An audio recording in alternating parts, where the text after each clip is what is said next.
Hello guys, स्वागत है आपका मेरे चैनल पेंट माय डेंट पे। आज हमारे पास फिर आई है टाटा टियागो की गाड़ी।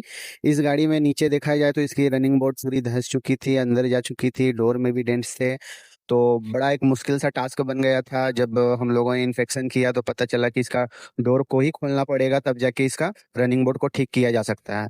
तो फिर हम लोगों ने इसका डोर खोला, इसका फेंडर हटाया, तब जाके ये रनिंग बोर्ड का डेंट हो पाया। बने रहिए इस वीडियो पे, आपको बहुत मजा आने वाला है कि कैसे कैसे हम लोगों ने इस गाड़ी को, ये प्रोजेक्ट को ठीक किया।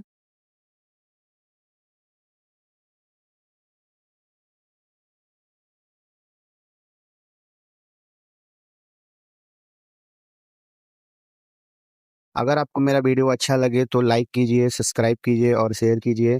आप चाहे तो मेरे पहले वाले वीडियो भी देख सकते हैं टाटा टियागो की, वो भी एक बहुत टफ टास्क थी। तो गाइस, आप देखिए इस वीडियो को और एंजॉय कीजिए।